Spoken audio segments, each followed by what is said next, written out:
എന്താ മുട്ടുവേദന എങ്ങനെ വന്നത്? മുട്ടുവേദന വീണ് 2-3 വട്ടം. 2-3 വട്ടം വീണു. അപ്പോഴാണ് മുട്ടുവേദന വന്നത്. എത്ര നാൾ മുമ്പാണ്? അത് ഇപ്പൊ എല്ലാ കൊല്ലം വീഴും. എല്ലാ കൊല്ലം വീഴും.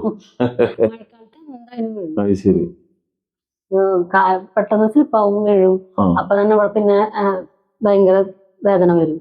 അപ്പൊ ഡോക്ടറെ കാണിക്കും. അപ്പൊ 2 ഗുളിക തരും. അപ്പൊ അത് കഴിക്കപ്പോ കുറവായി. പിന്നെ ഇങ്ങനെ കൂടി വന്നു വേദന. മുട്ടിന് നീര് വന്നു തുടങ്ങി. ഇവിടെ വരുമ്പോ എങ്ങനെയായിരുന്നു അവസ്ഥ? ഇവിടെ വരുമ്പോ മുട്ട് നല്ലോണം നീരായിരുന്നു. നീരായിരുന്നു. തൊടാൻ പറ്റില്ല, കിടക്കാനും പറ്റില്ല. കുത്തായിരുന്നു.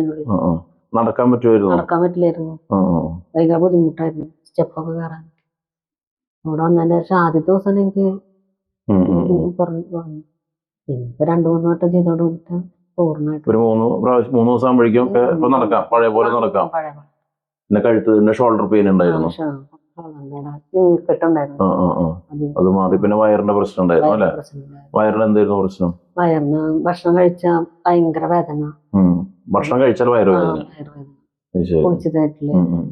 അതൊക്കെ മാറി. സുഖായി.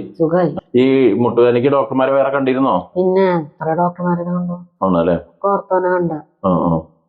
അവരെന്താ പറയാ? അവര് റെസ്റ്റ് ചെയ്യാൻ, പണിക്കൊന്നും പോകാണ്ട് ഇങ്ങനെ വെറുതെ കട്ടിലുമ്പോ കാല് കയറ്റി വെച്ചിരിക്കുക. എന്നാലും മാറുള്ളൂ എന്ന് പറഞ്ഞു. റെസ്റ്റ് ചെയ്യാണ്ടത് മാറില്ല. എത്ര നാളായി ഇപ്പൊ അങ്ങനെ ഡോക്ടർമാരെ കണ്ടു തുടങ്ങിയിട്ട്? ഇപ്പൊ ഒരു 3-4 കൊല്ലായി. 3-4 കൊല്ലായി. നമ്മള് തരുമ്പോ വേദനയുടെ മരുന്ന് മുട്ടുവേദനയ്ക്ക് ഒരു മരുന്ന് പോലും നമ്മൾ തന്നില്ല. ഈ വീഴ്ചകളിലൂടെ മുട്ടിനെ നേരെ നിർത്തുന്ന മസിലുകളുണ്ട്.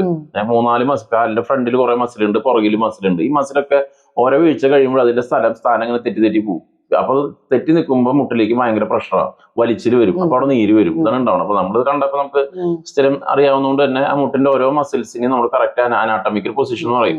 അത് എവിടെ തുടങ്ങി എവിടെ അവസാനിക്കുന്നു, ഓരോ നിയമങ്ങളുണ്ട് ഓരോ മസിലുകൾക്ക്. അതിലേക്ക് കറക്റ്റ് നമ്മൾ മസിൽസ് കറക്റ്റ് മസാജ് ചെയ്ത് കറക്റ്റ് ചെയ്യണം. അത് ചെയ്ത് കഴിഞ്ഞാൽ മുട്ട് നോർമലായിട്ട് വർക്ക് ചെയ്യും. മുട്ടുവേദന ഇല്ലാണ്ട് നമുക്ക് നടക്കാൻ പറ്റും. അത് നമ്മൾ ചെയ്താൽ ഒരു മരുന്നും ഇല്ലാണ്ട് തന്നെ നമുക്ക് മാറ്റാൻ പറ്റുന്ന രോഗങ്ങളാണ് മുട്ടിന്റെ ഒക്കെ പ്രശ്നങ്ങൾ. അപ്പോൾ ഒത്തിരി സന്തോഷം. ശരി.